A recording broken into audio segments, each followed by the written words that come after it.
Dengan diluncurkan program ini, Indonesia resmi menjadi negara pertama di dunia yang menerapkan mandatory biodiesel B50.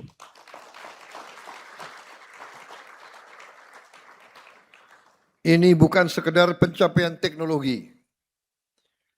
Ini adalah bukti bahwa Indonesia mampu memanfaatkan kekayaan alamnya sendiri untuk kepentingan rakyatnya sendiri. Ini adalah tonggak yang sangat penting dalam perjalanan menuju kemandirian energi.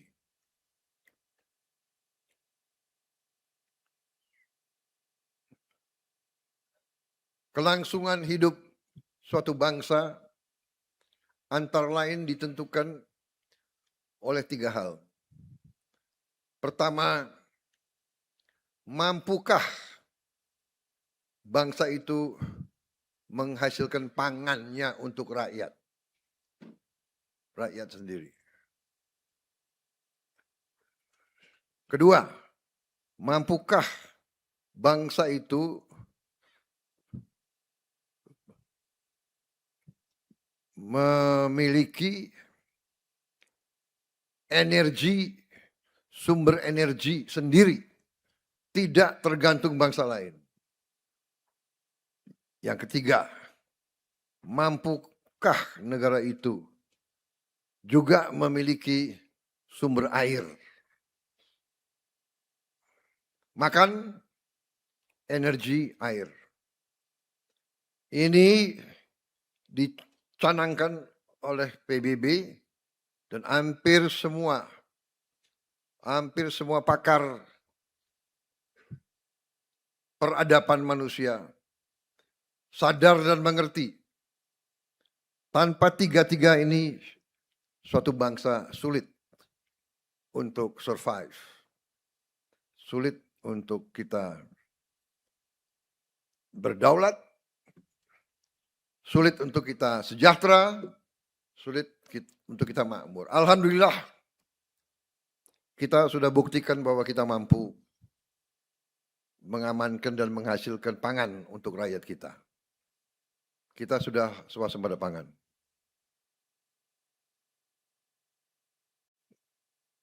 Dari target 4 tahun, kita telah berhasil dalam 1 tahun. Banyak pihak yang meremehkan pentingnya swasembada pangan. Bahkan banyak orang yang mengangkat dirinya sebagai orang pinter, mengejek, mengenyak dan menuduh bahwa kita pemerintah berbohong kepada rakyat. Bahwa kita belum swasembada pangan.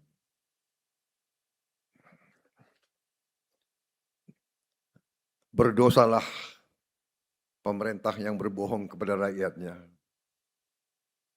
Berdosalah pemimpin yang berbohong kepada rakyatnya. Berkhianatlah pemimpin yang tidak setia kepada kepentingan negara di atas segala kepentingan. Hari ini saya bangga hadir di sini. Hari ini hari yang saya tunggu-tunggu. Dari sejak saya belum dilantik jadi presiden, kepada tim inti saya, tim penasihat saya, selalu saya tekankan, harus swasembada pangan, harus swasembada energi. Tidak boleh import BBM, tidak boleh import pangan. Dari sejak sebelum saya jadi presiden, sejak saya ketua umum HKTI, apalagi sejak saya Menteri Pertahanan, fokus saya antara lain yang seolah-olah tidak langsung di bidang pertahanan, tapi elemen-elemen yang di bawah Menteri Pertahanan, terutama Universitas Pertahanan, pakar-pakar kita, insinyur-insinyur kita, perwira-perwira kita fokus waktu itu untuk mencari dan membor air di tempat-tempat yang susah.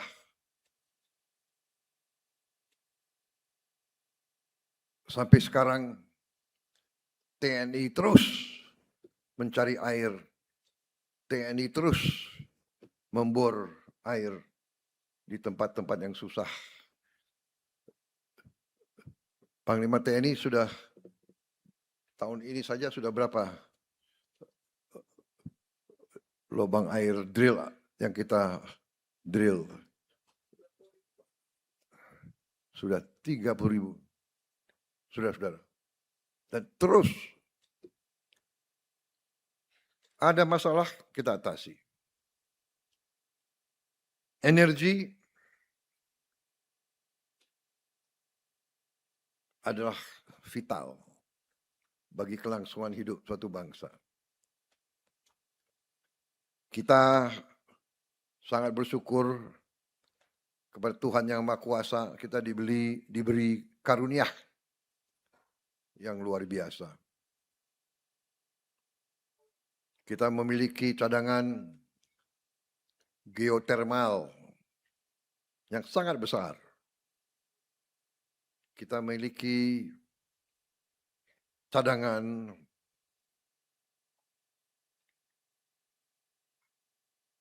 masih batu bara salah satu terbesar di dunia. Kita miliki cadangan gas yang sangat besar. Baru saja kita menemukan ladang gas sangat besar di Andaman. Kita masih punya ladang yang sangat besar di Masela,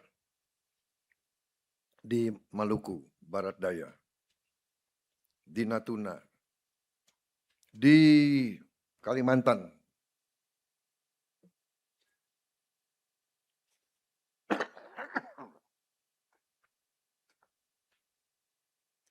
Kita juga ketemukan baru saja ladang-ladang besar. Dan baru kita ketahui bahwa kita punya CNG.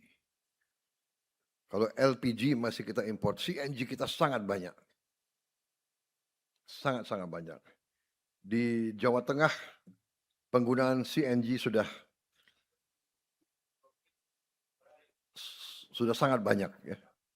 Dan akan kita teruskan. Dan CNG ada di seluruh Indonesia. Dan juga sekarang diketemukan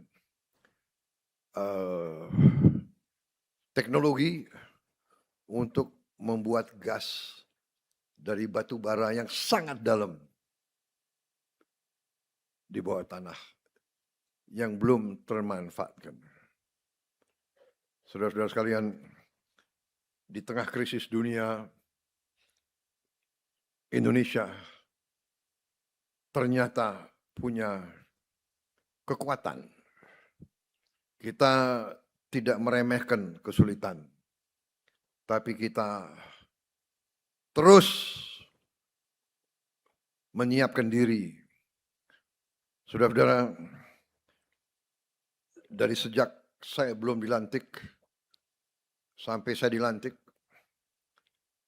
saya teruskan, saya dorong, saya menuntut dari tim saya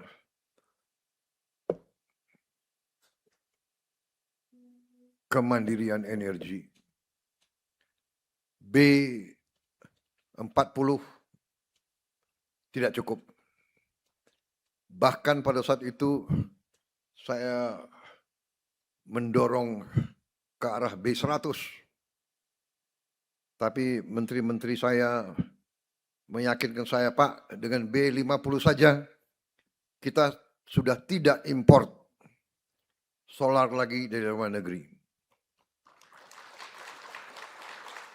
Subscribe, share, like, and comment.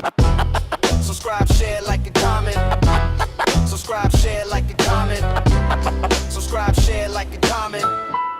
Subscribe, share, like, and comment.